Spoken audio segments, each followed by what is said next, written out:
আসসালামু আলাইকুম রহমতুল্লাহি বারাকাতুহু। বন্ধুরা, আশা করি আল্লাহ তাআলা সবাইকে ভালো রেখেছেন, সুস্থ রেখেছেন। অনেক দিন পরে আপনাদেরকে আবার শুভেচ্ছা জানাচ্ছি ফ্যামিলি ডেইলি চ্যানেলের পক্ষ থেকে। আমি আবু আব্দুর রহমান এবং আমার সাথে আছে আব্দুর রহমান, যাকে আপনারা সবাই চিনেন। আজকে আমরা বসে আছি সাফা এবং মারোয়া পাহাড়ের মাঝামাঝি একটা জায়গায় সাই করায়, যেখানে শেষের দিকে আমাদের উমরাই মাত্র শেষ হলো আলহামদুলিল্লাহ। আল্লাহ তাআলার কাছে দোয়া করছি আল্লাহ তাআলা সবাইকে যেন আল্লাহর গড় জিয়ারত করার তৌফিক দান করুন, আমিন। এবং আল্লাহ তাআলা যেন প্রত্যেকের নেক আমলগুলো কবুল করুন, আমিন। আর যারা এখনও আল্লাহর গড় জিয়ারত করেননি তারা মনে স্থির করেন ইনশাআল্লাহ যেন বাইতুল্লাহ জিয়ারত করবেন। এটা যেন আমাদের জীবনের একটা পরম চাওয়া এবং আত্মতৃপ্তির সাথে যেন আমরা এটা আদায় করতে পারি। এই দোয়া সবার জন্য করি। আর সবচেয়ে বড় কথা হলো আল্লাহ তাআলা একটা ইবাদত কবুল করেন যখন সেটা একমাত্র আল্লাহর জন্য হয়, খালেস নিয়তে, এবং যেটা মুহাম্মদ রাসূলুল্লাহ সাল্লাল্লাহু আলাইহি সাল্লামের সুন্নতের উপরে হয়। সুতরাং আমরা এই দুটো জিনিস ফলো করব, যে আল্লাহর উদ্দেশ্যে আল্লাহর হুকুম পালন করব, আর মুহাম্মদ রাসূলুল্লাহ সাল্লাল্লাহু আলাইহি সাল্লামের সুন্নতের তরিকা অনুযায়ী ইনশাআল্লাহ। আমরা এখন সাফায় আছি, সাফা এবং মারোয়ার মাঝামাঝি, যেটা বলেছিলাম উমরা শেষের দিকে আমাদের।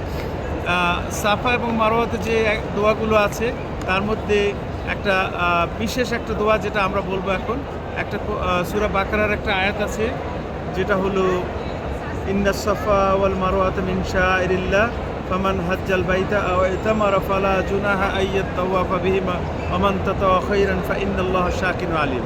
এরপর একটা দোয়া আছে যেটা আব্দুর রহমান শুরু করবে, লা ইলাহা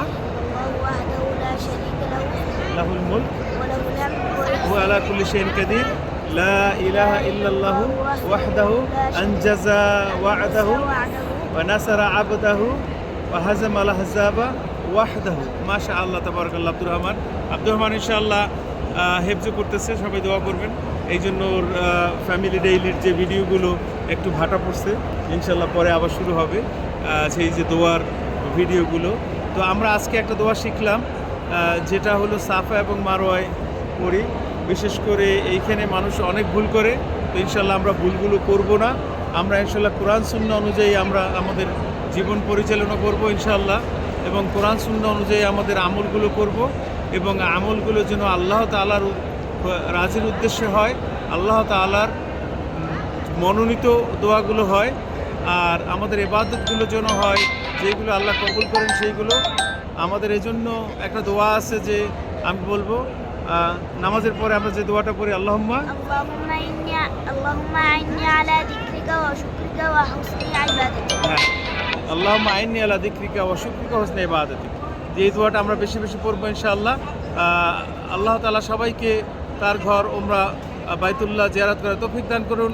আমরা শেষ করছি ওয়া আখির দাওয়ানা আলহামদুলিল্লাহি রাব্বিল আলামিন। আসসালামু আলাইকুম ওয়া রাহমাতুল্লাহি ওয়া বারাকাতুহু।